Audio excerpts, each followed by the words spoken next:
Você quer entender como o cérebro se organiza, como ele funciona? Esse vídeo é para você. Ao longo dos anos, o cérebro foi sempre um objeto de desejo. Desde os primórdios. Na Grécia Antiga, eles abriam a cabeça dos indivíduos, depois de mortos e às vezes até vivos, numa situação de doença avançada, para estudar o cérebro. No Egito, a mesma coisa. O cérebro sempre foi um objeto de desejo. Ao longo do tempo, o cérebro foi imaginado como algo que ele simplesmente recebia informações do mundo externo, processava essas informações, gerando respostas específicas para o corpo.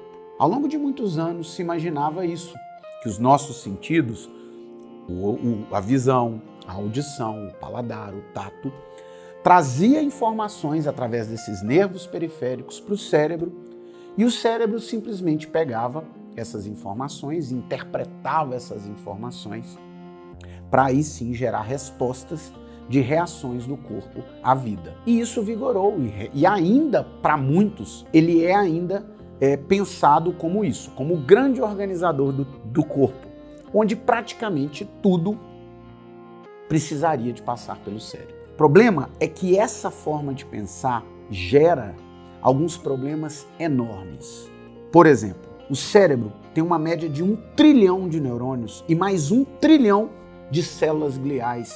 E essas células, esses 2 trilhões de células em média, gastam muita energia. Além disso, ao cérebro por segundo chega uma média de 6 milhões de informações diferentes. Isso, gente, o processamento disso geraria um gasto energético que seria incompatível com a vida. Além disso, o cérebro era pensado que cada área dele processava uma determinada informação. Por exemplo, o córtex occipital, que tem, por exemplo, a questão da visão, de processamento visual, estaria vinculado especificamente, era o responsável pela visão. E isso também, na prática, não se fundamenta.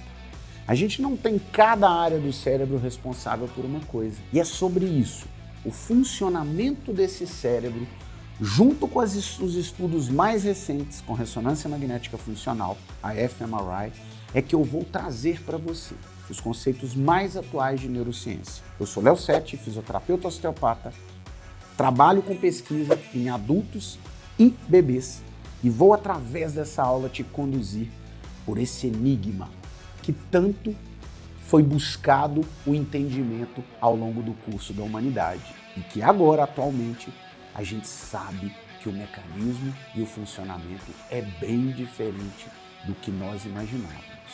Se você é novo aqui no canal, não deixe de se inscrever. Vídeos de altíssima qualidade, de forma gratuita, para você toda semana.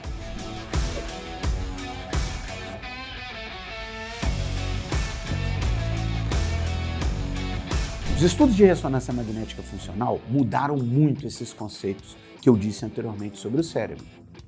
Esses estudos trouxeram várias novas perspectivas. E o que se tem hoje é um modelo bayesiano, um modelo preditivo, onde o que o cérebro faz não é mais reagir aos estímulos do meio. O que o cérebro faz é antecipar sempre novos padrões de resposta, mesmo antes dos estímulos chegarem até ele. O cérebro, então, trabalha como se fosse um sistema de previsão do futuro, constantemente atualizado. Isso gera uma economia de energia absurda, uma vez que ele não tem que reagir sempre que chega um estímulo novo, mas sim ele antecipa esse estímulo com algo que já está pronto. Quando a gente nasce, o bebê gasta mais de 85% da energia do seu corpo, um bebê recém-nascido, com o funcionamento do cérebro. No adulto, isso cai para 20%. Toda a energia do corpo, 20% fica para o cérebro. Tudo bem, ele ainda consome muito, mas parte dessa energia vai ser fundamental para o funcionamento de todo o corpo no adulto. Funcionamento dos músculos, do movimento, sistema de movimento, sistema visceral e etc.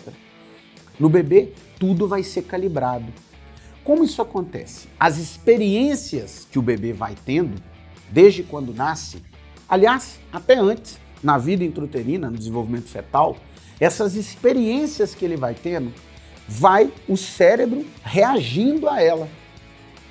E uma vez que reage a uma experiência, uma segunda experiência, o cérebro já entra com aquele padrão. Toda situação que parece em algo como uma situação já vivida, o cérebro já entra com aquela resposta que deu certo. Ou seja, ele vai aprendendo padrões de conexões. E isso vai criando sinapses que vão fortalecendo comunicações diárias de uma área com a outra do cérebro, através de experiências bem-sucedidas. Se aquelas experiências geram um padrão, né? Se aquela resposta do cérebro gera um padrão não econômico, onde ele gasta muita energia e não tem uma resposta eficiente, ela é podada, é a poda que acompanha, que ocorre concomitantemente à sinaptogênese. Então, o que acontece, na verdade, são dois processos simultâneos.